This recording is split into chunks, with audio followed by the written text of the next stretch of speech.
एक ऐसा हॉस्पिटल कि जिसके बारे में कहते हैं कि उसके इमरजेंसी डिपार्टमेंट और उसके कॉरिडोर की तरफ रात के वक्त कोई भी नहीं टिक सकता।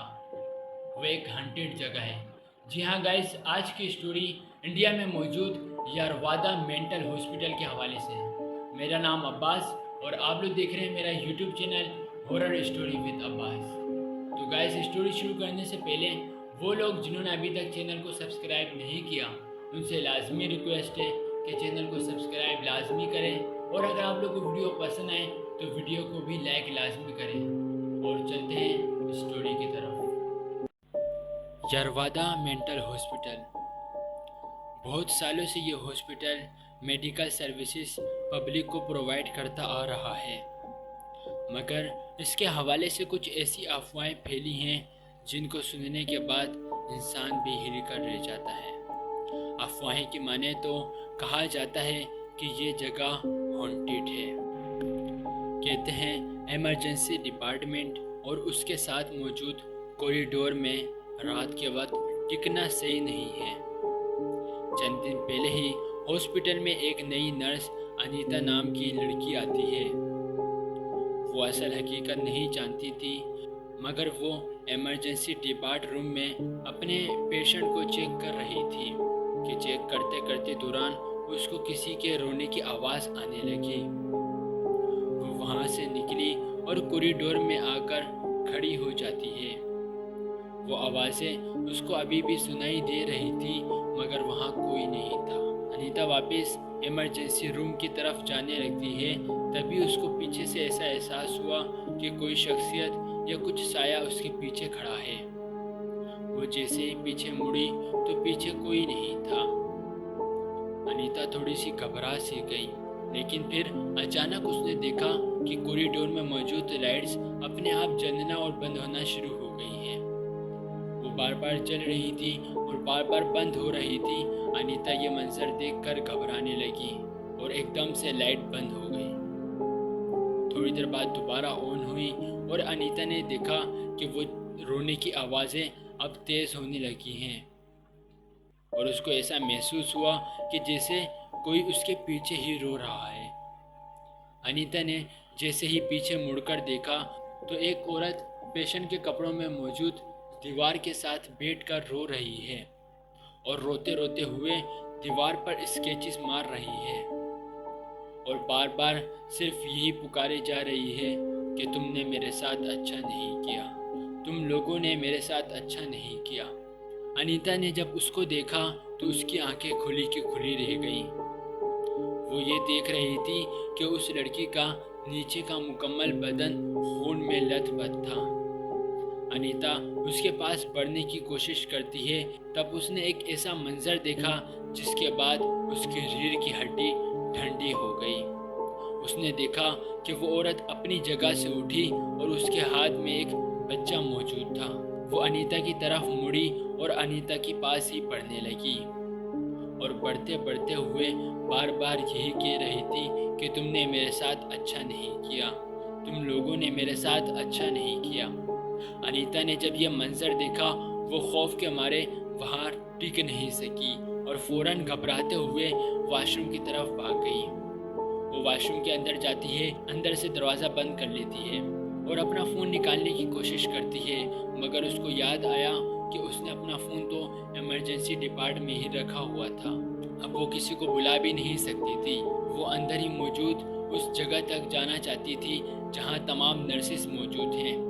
वो ऊपर वाले डिपार्ट में जाना चाहती थी, मगर ये सब मंजर देखकर वो कुछ कर नहीं सकती थी, क्योंकि वो डिपार्ट का रास्ता सिर्फ उसी कॉरिडोर से जाना था जहां अनीता ने उस औरत को देखा था। अनीता वॉशरूम में घबराई हुई और परेशान थी कि उसने देखा कि एकदम से कोई जोर जोर से दरवाज़ा खटका रहा है और फिर अचानक से आवाज़ बंद हो गई।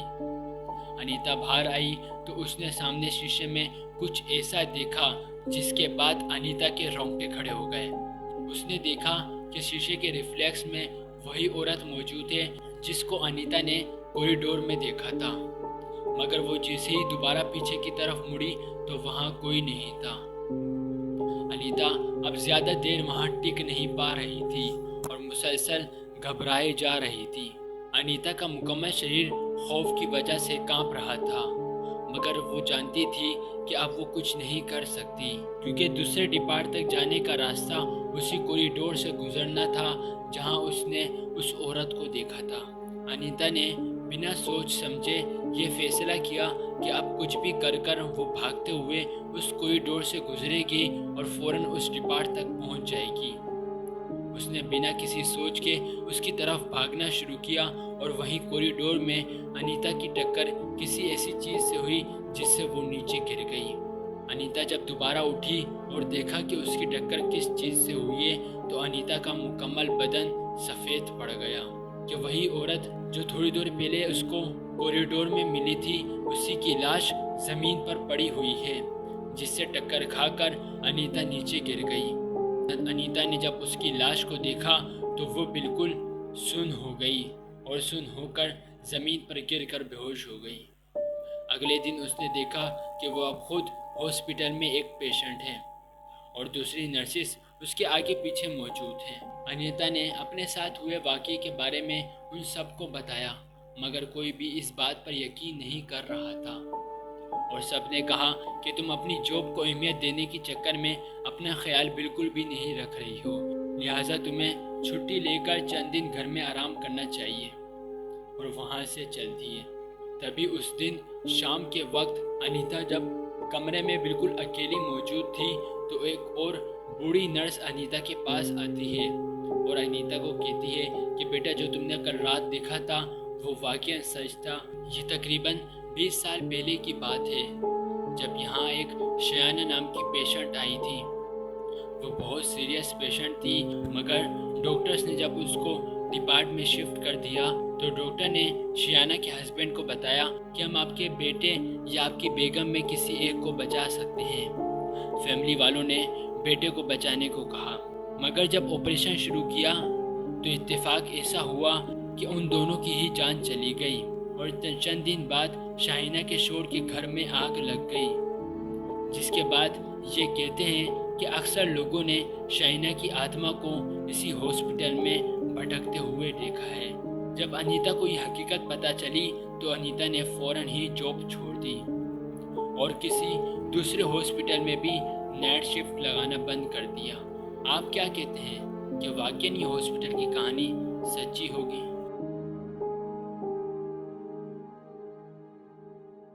अगर आप लोगों को वीडियो अच्छी लगी हो तो चैनल को सब्सक्राइब और वीडियो को लाइक करना मत भूलें।